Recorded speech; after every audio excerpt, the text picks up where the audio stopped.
શિક્ષકો ગેરહાજર હોવાના સતત એક બાદ એક કિસ્સાઓ સામે આવી રહ્યા છે। અનેક સવાલો શિક્ષણ વિભાગ પર પણ ઉઠી રહ્યા છે। તેવામાં ભાવનગરના મહુવાના કોટિયા પ્રાથમિક શાળાના શિક્ષિકાની લાલિયાવાડી સામે આવી છે। કોટિયા પ્રાથમિક શાળાના શિક્ષિકા 1 વર્ષથી ગેરહાજર છે। 1 વર્ષથી શિક્ષિકા ગેરહાજર છતાં કોઈ કાર્યવાહી નથી કરવામાં આવી। શિક્ષિકા વિદેશમાં જતા રહ્યા, બાળકો ભણતર વગર રહ્યા। કોટિયા શાળામાં 6ની જગ્યાએ 5 શિક્ષકો અત્યારે હાજર છે। ગીતાબા બબાજી ઝાલા નામના શિક્ષિકા એકવાર પણ સ્કૂલમાં નથી આવ્યા તેવી જાણકારી પણ સામે આવી છે। એટલું જ નહીં, શાળાના બાળકો પણ આ શિક્ષકને ઓળખતા પણ નથી। શિક્ષિકાની ગેરહાજરીના કારણે બાળકોનું શિક્ષણ બગડી રહ્યું છે। ગણિત અને વિજ્ઞાનના શિક્ષિકા હતા જેઓ ગેરહાજર છે 1 વર્ષથી, જેના કારણે વિદ્યાર્થીઓના શિક્ષણ પર પણ પહોંચી રહી છે અસર। આ બાબતે જાગૃત નાગરિકે રજૂઆત કરી છતાં પણ કોઈ કાર્યવાહી નથી કરવામાં આવી।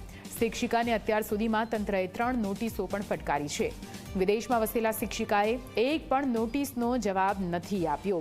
હવે શિક્ષણ વિભાગ શિક્ષિકાને નિયમ મુજબ છૂટા કરશે તેવું શિક્ષણાધિકારીએ જણાવ્યું છે।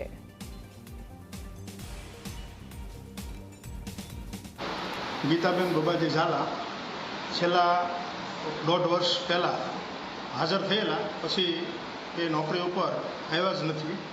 એટલે કરમત્યા પ્રાથમિક શાળા દ્વારા એને વખતો વખત જિલ્લા દ્વારા, તાલુકા દ્વારા નોટિસો આપવામાં આવેલ છે, પરંતુ એ બેન વિદેશમાં હોય, એ નોકરી કરવા માગતા નથી, અહીંયા આવવા માગતા નથી। એટલે પ્રાથમિક શાળાની અંદર ઘણા સમયથી ગણિત વિજ્ઞાનના શિક્ષક ન હોય, બાળકોનું શિક્ષણ બગડતું હોય, ભાષા અને સામાજિક વિજ્ઞાનના શિક્ષક સહિત ગણિત વિજ્ઞાનનો અભ્યાસક્રમ અત્યારે ચલાવતા હોય, પરંતુ બાળકોનું ભવિષ્ય અને શિક્ષણને તકલીફ ન થાય એટલા માટે તાત્કાલિક ધોરણે ગણિત વિજ્ઞાનની જગ્યાએ કોટિયા પ્રાથમિક શાળાની અંદર ખાલી બતાવવામાં આવે।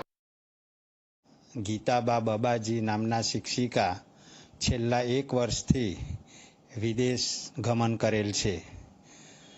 એના અનુસંધાને અમો દ્વારા 3 નોટિસો આપવામાં આવી છે અને હવેથી એ 3 નોટિસનો જવાબ ન મળતા વર્તમાનપત્રમાં જાહેરાત આપી અને કોઈ પણ સરકારી કર્મચારી સતત 1 વર્ષ કરતાં વધુ સમયથી બિનઅધિકૃત ગેરહાજર રહે તો એને એકતરફી છૂટા કરી દેવા અને પ્રોસિજર મુજબ આગળની કાર્યવાહી કરવામાં આવશે।